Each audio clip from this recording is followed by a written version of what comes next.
Presidente, como le preocupa el tiempo a usted, pero era un corto intermedio de 15 minutos y hace más de 40 que estamos retomando. Así que me voy a tomar también esos minutos que ustedes perdieron. Lo primero que voy a hacer es voy a plantearle al señor jefe de gabinete la opinión que él tiene con respecto al siguiente tema.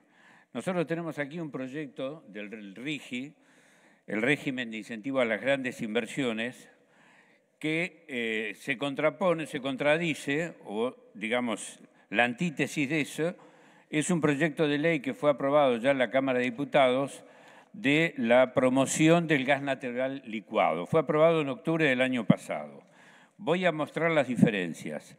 El RIGI plantea una inversión de desde $200.000, 200 millones de dólares. El GNL planteaba arriba de 1.000 millones. El RIGI plantea para todos los sectores, incluso los que están en actividad, es decir, pueden venir y comprar, no generar una nueva actividad. El proyecto ese era exclusivamente para industrializar el gas y producir GNL y poder exportarlo. Todas las actividades, y aquí hay, en el caso del GNL, ya había un convenio suscrito, un acuerdo entre Petronas y YPF, donde Petronas se comprometía a hacer la inversión. Los derechos de exportación en el RIGI son cero. Aquí en el GNL van del 15% arriba de acuerdo al valor de exportación del millón de BTU. Cuando es 15 o menos de 15 no hay derechos de exportación y cuando es más de 15 hay derechos de exportación. Las divisas en el tercer año se las quedan todas afuera de acuerdo al RIGI. Aquí es el 50% y es a partir del quinto año y pueden quedarse en el exterior, pero para pagar intereses y el crédito sea el capital. Las ganancias, el impuesto a las ganancias en el RIGI se lleva al 25%, el 35% al 25%, en el GNL era el 30%. El contenido nacional en el RIGI es cero, en el proyecto que ha aprobado en diputado es del 15% al 30%. En el proyecto del RIGI pueden ser sociedades argentinas o extranjeras, y aquí es solamente constituidas en la Argentina. El RIGI no requiere estudio de impacto ambiental para nada, absolutamente. Aquí sí se exige un estudio de impacto ambiental. En el RIGI cualquier diferencia va al CIADI, en el proyecto GNL es el arbitraje nacional. En el RIGI no hay multas ni hay obligación de la empresa de mostrar su contabilidad y sí estaba en el GNL las multas y la posibilidad de la exigencia de que tengan una contabilidad por separada. La pregunta concreta es, ¿por qué el diputado en ese entonces, Javier Milei, votó en contra del proyecto del GNL junto con los diputados del PO y del MST? Y la ahora vicepresidenta de la Nación, no sé si fue casualidad o no, pero estaba ausente. Y el resto se aprobó con el voto del Frente de Todos, obviamente de algunos aliados, y hubo, bueno, llamativamente, 100 y pico de abstenciones. Se abstuvieron, lamentablemente digo, aquellos que hoy están hablando de que van a apoyar el RIGI. Es decir, lo que era mucho mejor para la Argentina se abstuvieron o el presidente lo votó en contra y ahora nos traen un proyecto que es absolutamente perjudicial. La pregunta es, ¿por qué se debe este voto del actual presidente y en ese entonces diputado Milei? No hace 5 años, fue en octubre del año pasado. Si esto es la casta o es la escoria de la política. Es decir, los que dicen una cosa y después, cuando llegan, hacen otra. Y lo otro que le propongo, concretamente a todos los senadores, que cuando tratemos el RIGI retomemos ese expediente que vino de diputados y analicemos conjuntamente con el RIGI en las comisiones el proyecto que ya tiene media sanción de diputados y que es absolutamente favorable a la inversión extranjera, concretamente para industrializar los recursos naturales, generar trabajo y generar exportaciones. Se habla de que en aproximadamente 5 o 6 años que puede terminar el proyecto se podrían exportar aproximadamente 15.000 millones de dólares de GNL.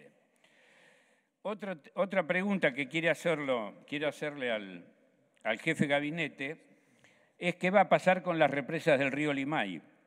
de mi provincia. Le hice las preguntas, obviamente por escrito, ya me contestó, me refirió a la respuesta del número 121, 223, bueno, toda una larga perolata.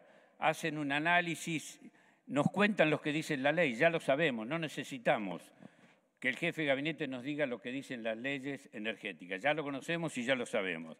Lo preocupante es que el jefe de gabinete allí dice de que no van a reconocer ningún derecho a las provincias, que las provincias no tienen nada que ver, que pueden ser dueñas del recurso agua, pero cuando el agua cae en la represa ya es de ellos, y que además van a concesionar nuevamente todas las represas hidroeléctricas. En nuestro caso, las que ya vencieron son las de Alicurá, Chocón, Arroyitos, Planicie Banderita, Piedra del Águila. Bueno, está próxima a vencer el año que viene Futaleufú y Pichi Picunleufú. Estas represas, déjeme terminar, tengo más preguntas. Si voy a usar, ¿sabe qué? El tiempo que no usó parte del oficialismo, que fueron muy breves. Solamente faltaba que le preguntaran, como dice Mayán, cuántos años tiene la hija del jefe de gabinete, porque la verdad vaya cerrando, por favor. No, senador, no voy a ir cerrando, tengo que seguir preguntando. Concretamente lo que le pregunto al jefe de gabinete es qué van a hacer con las represas. Si es cierto que no van a considerar para nada a las provincias, no las van a tener en cuenta, que ratifique o no eso. Y además, lo otro que dicen, niegan lo que dijo aquí el jefe de gabinete en mayo del año pasado, Agustín Rossi, cuando vino y planteó de que la Nación iba a acordar con las provincias una racional explotación de las represas hidroeléctricas. En lo que ustedes contestaron dicen que no, que se apartan de eso. Y además tampoco van a llevar adelante ninguna acción para reinstalar la tarifa Comahue, que era una tarifa que beneficiaba a los generadores de energía como son nuestra provincia a través de la hidroeléctrica y también del gas y del petróleo. También esto un aviso para los misioneros y también para los entrerrianos que sepan que tener Salto Grande o Yacyretá no les significa nada, ningún beneficio. Este gobierno lo considera lo mismo que a cualquier otro del país. Tercer tema que le voy a preguntar. Está consumiendo el tiempo de su bloque, senador. No, estoy consumiendo el tiempo de los senadores de la UCR y, perdón, de los bloques oficialistas que no hicieron uso del tiempo. No, Parrillo, usted no conduce la sesión, la conducimos nosotros. Le voy a preguntar al jefe de gabinete por precisamente las resoluciones 7 y 10 de la IGJ, la Inspección General de Justicia, que se contrapone expresamente con las resoluciones 19 y 23 del GAFI, el Grupo de Acción Financiera Internacional. Le he hecho una nota a Giacobutti, el jefe de la UIF, y también al presidente de la Comisión de Justicia, le hemos hecho nosotros una nota al senador Pagotto pidiéndole que cite al ministro de Justicia para que nos diga cómo va a solucionar esto, porque en las resoluciones que está tomando el Gobierno Nacional está en contra precisamente de las acciones a nivel internacional del lavado de dinero, del tráfico ilegal de dinero y del dinero ilegal. Precisamente quiero saber cuáles son las acciones que van a tomar con respecto a esto, porque hay una clara contradicción en contra de lo que dice la UIF y lo que dice la Inspección General de Justicia. Y además, déjeme terminar, en la respuesta 260 dice de que la IGJ había dicho que las SAS habían tomado unas sociedades constituidas de alto riesgo. Mentira.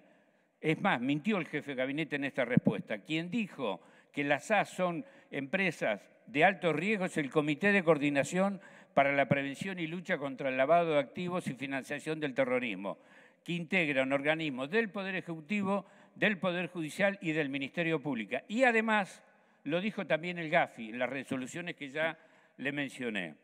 El cuarto tema que le quiero preguntar al jefe de gabinete, ¿qué van a hacer? Sí, voy a seguir hablando. Lo otro que le quiero preguntar concretamente, ¿qué va a hacer con el pago de la deuda? Desde que asumió el gobierno precisamente ha pagado 4.073 millones de dólares de intereses. Senador, no es lo que se habló en la voz parlamentaria con su presidente de bloque. Me estoy usando el tiempo que ustedes usaron en el cuarto intermedio. Usted use su tiempo, el tiempo nuestro es nuestro. Bueno, yo le sigo hablando. ¿Qué van a hacer con el pago de la deuda? Sobre todo teniendo en cuenta que este año le vencen aproximadamente 20.000 millones de dólares. Ya pagaron 4.073 millones de dólares de intereses entre Fondo Monetario Internacional, organismos financieros y acreedores privados. ¿Qué va a pasar con el swap con China? Le estoy preguntando si la negociación lo va a terminar.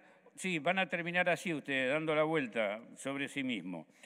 Y es concretamente eso cuáles son las previsiones que tiene para el pago de la deuda. Por favor, haga la Y pregunta, lo último que le quiero preguntar al jefe de gabinete y manifestarle nuestra predisposición, en el artículo 1 de la ley Bases se declara la emergencia pública, administrativa y energética. Pero resulta que en el artículo 64, donde se faculta al Poder Ejecutivo a renegociar los contratos de obras públicas, se excluye expresamente a los contratos que tienen que ver con la generación de energía, de la Ley 23.696 y de algunos regímenes especiales. Lo que queremos decirle al jefe de gabinete que nosotros estamos dispuestos a colaborar con el gobierno e incluir en la renegociación que ellos hagan de contratos los contratos con las generadoras de energía eléctrica, térmica y renovables, que son hoy las responsables del aumento tarifario que estamos viviendo todos los argentinos. Se está pagando $123 el megavatio de las renovables y de algunas térmicas, cuando las mismas empresas dicen que el costo es de 20. Es decir, tienen una rentabilidad del 500%. El ministro Caputo les ha ofrecido a estas empresas el 50% con un bono. Obviamente, si Caputo le ofrece la mitad, no es porque pierden plata con la mitad. Obviamente que están ganando cifras exorbitantes y la estamos pagando todos nosotros, todos los habitantes, usted, todos lo estamos pagando. Nuestra propuesta, y le pregunto al jefe de gabinete si estarían dispuestos a modificar el artículo 164, incluir expresamente en la renegociación que se lleve adelante entre el Estado y las empresas los contratos de suministro de energía que están generando hoy las altas rentabilidades y las altas tarifas. Y por último, quiero preguntarle qué piensan hacer con los centros turísticos de Chapadmalal y Embalse, Río Tercero, y qué piensan hacer con Tecnópolis, que fue un centro de demostración de lo que es la ciencia, la tecnología y el arte, porque aparentemente lo que me he enterado y lo que está apareciendo lo están transformando en un parque de diversiones. Va a volver el Central Park aparentemente aquí a la Argentina. Gracias, presidente. Gracias, senador Parrilli. Le comento al bloque de Unidad Ciudadana que llevan 18 minutos consumidos. Sí, Mayans, tiene la palabra.